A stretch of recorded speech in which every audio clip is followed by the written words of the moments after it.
Hey guys, welcome to the Choke Points. And in this video, we are going to talk about something interesting. See, if I ask you what is the biggest sign of de dollarization, what will be your answer?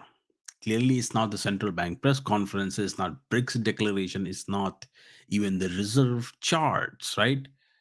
The biggest sign is when countries stop talking about alternatives and they start building routes that make the dollar optional. How that those routes are created, you're gonna see changes in the payment system. You're gonna see the you're gonna see changes in the real transactions, right? Then you're gonna see changes in the real corridors every day, right? Payment settlements, all these systems, you're gonna see countries doing these things around you. Okay, which is like the rise of alternative payment systems. And now, rise of alternative payment system, what does that mean? It means that there is a there lots and lots of other alternatives to the Swift payment system, right?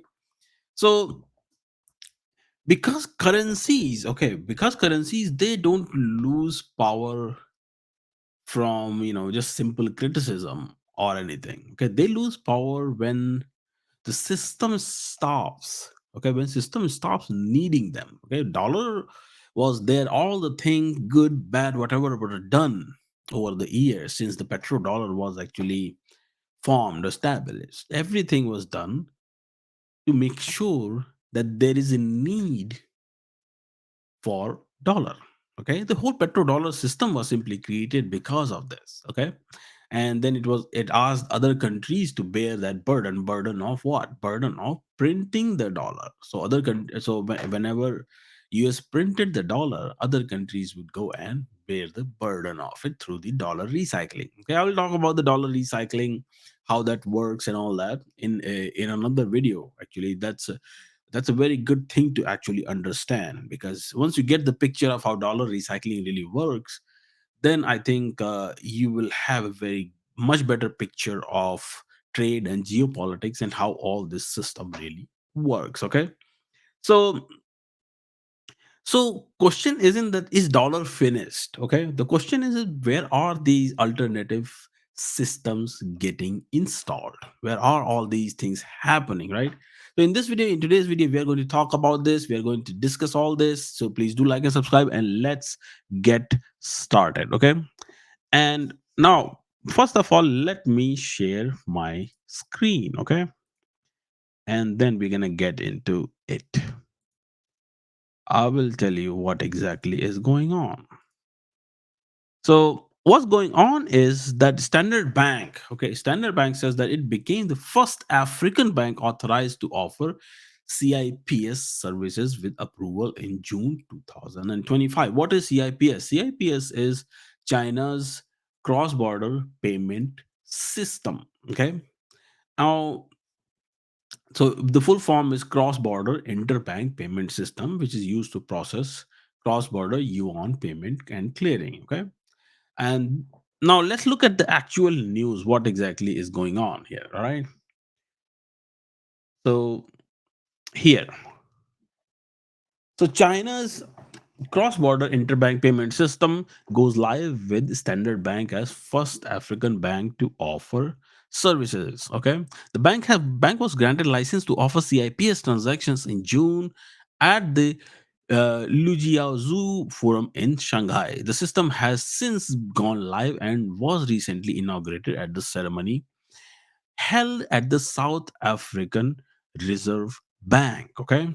Now, Mr. Leseda Kanyago, actually governor of Seoul, was joined at the ceremony by Pan Gongsheng, the governor of People's Bank of China. Okay, and Wang Hongwei, chairman of CIPS. Okay, the two governors emphasized the importance of system for future payment transactions between commercial entities in both countries. Okay, the payment system allows the interbank payment system between Africa and China using yuan as the underpinning currency. Okay, using the CIPS will provide the banks and financial institutions the ability to clear and settle cross-border payments without the need to use different currencies. Okay, now you're reading this thing. All right, so we are given. We are keen advocates for Africa's growth, and this new service is tailored to provide solutions that meet our clients' needs where they operate. Uh, CIPS will enable more integrations with a key trading partner and offer our clients diverse options for optimizing their operations, says Crosby Wanjai, the head of client coverage of Standard Bank of Bank Corporate and Investment Banking. So, according to Standard Bank's Trade Barometer 2020, 34% of surveyed business sources business source their import from China, in contrast to 23% of businesses surveyed in May 2023. So it actually grew from 23% to 34%, 11% rise within a year. Okay, with China being Africa's largest export market, the new payment system will simplify and accelerate the clearance of transactions between the two markets. That's it for this news. Okay. Now, what exactly is going on here? So, first of all, you have to understand what exactly the CIPS is. CIPS is basically, in nutshell, it is a payment system for China uses it for cross-border transactions. Okay, cross-border transactions meaning that whatever Chinese banks are, they will use the CIPS, and through CIPS, they can actually bypass the dollar. They don't have to do any kind of currency conversion. And wherever the currency conversion is involved, or let's say yuan is not there or something, then Chinese actually do the currency swap. Just recently, they did currency swap with Nigeria. Okay, so it can actually coexist with Swift messaging. Like I said, it is an alternative. Same way, same way India has its own UPI and all that. Russia has its own Mir and all that. So they have their own payment systems. Okay, and I'm gonna talk about the rise of payment systems, alternative payment system too. So you have to be very careful, and you have to watch all these things very carefully if you really want to understand how these things are being done. Okay, a infrastructure is being built behind the scenes. Okay, infrastructure is being built behind the scenes, and nobody notices it. Okay, and once the infrastructure is built, what is infrastructure? Fintech infrastructure here, the payment systems, alternative your settlement systems. Then you will have a currency exchange market where, like Africa has PACMs, right?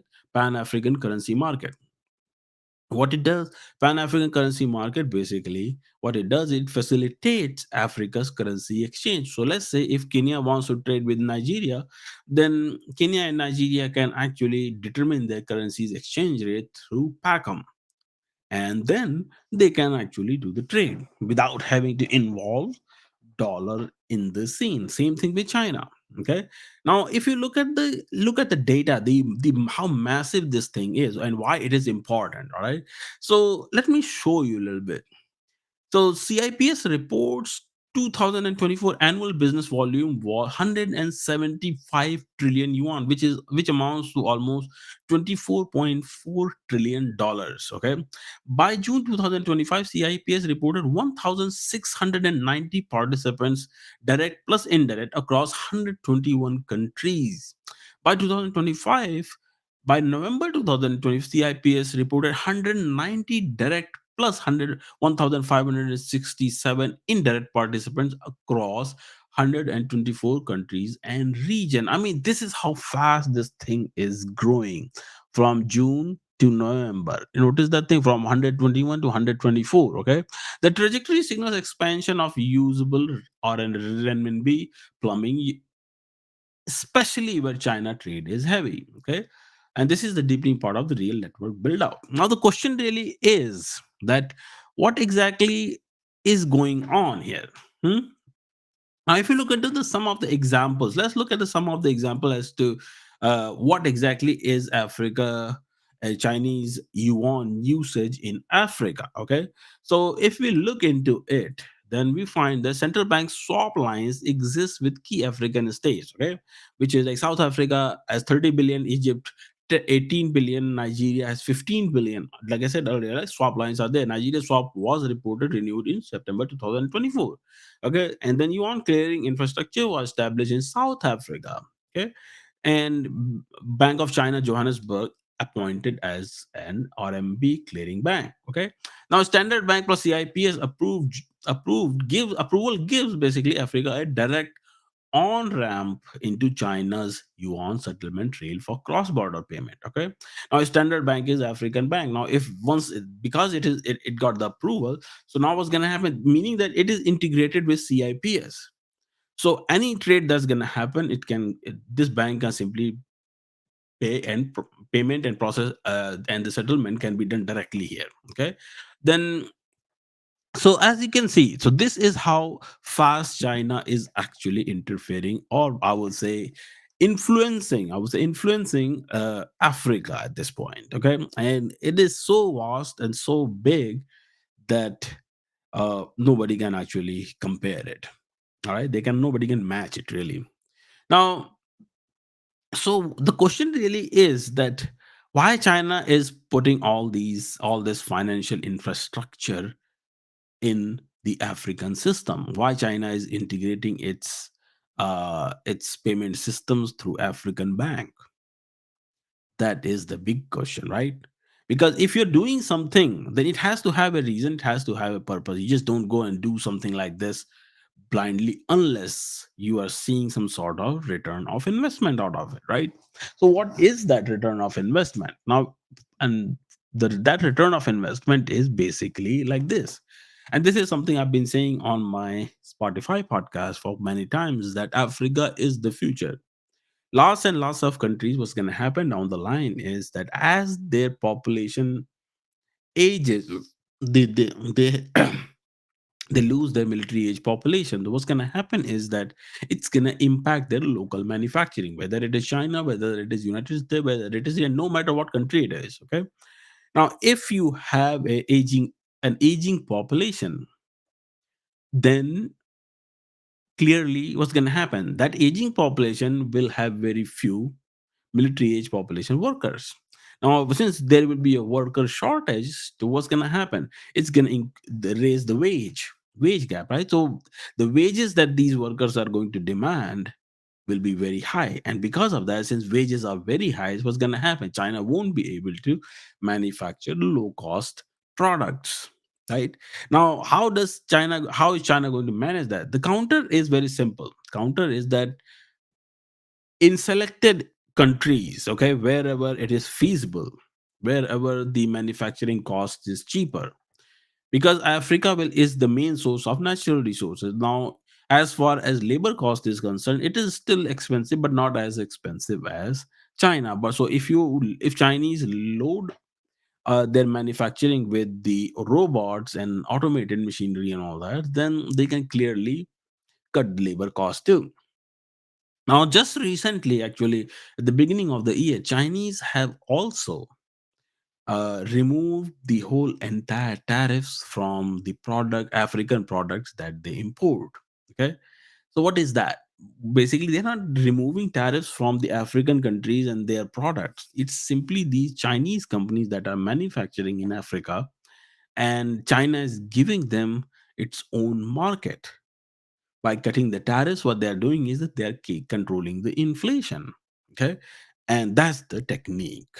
All right, now and that's why China is building all these alternative payment systems and all that. All right, now if you look into some of the examples for this, right, so what you find is that lots and lots of researchers basically they doubt this thing, that they say that okay, oh, since the labor cost in Africa is also considerably high. So because of that, it's not easy for China to manufacture everything. But Chinese are saying that hey, yes, certain areas where labor cost is high, yes, but then there are certain areas in certain African countries where it's not.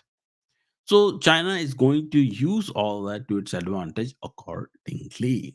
So what we are going to see down the line is that we are going to see more and more um, Chinese manufacturing shifting to Africa. All right.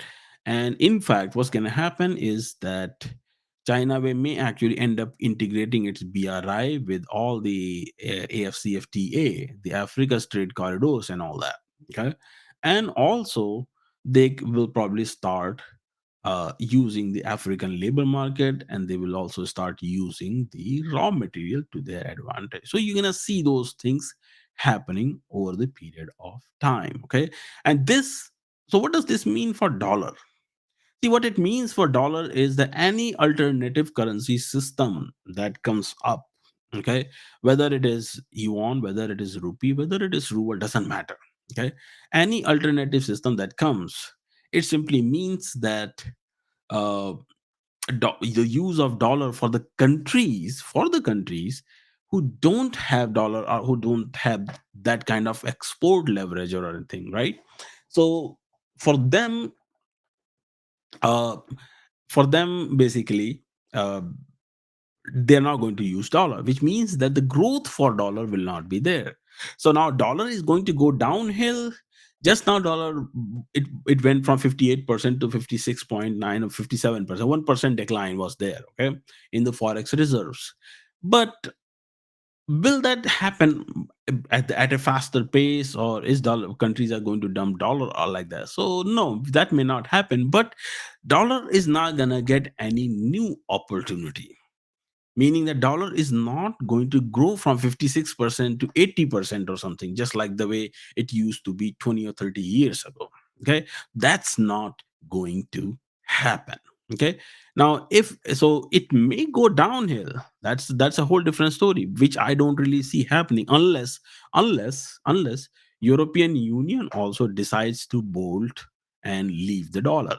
Okay, so if European Union does that, then there will be serious problem for the dollar. Otherwise, I really don't see much rapid pace decline in the dollar.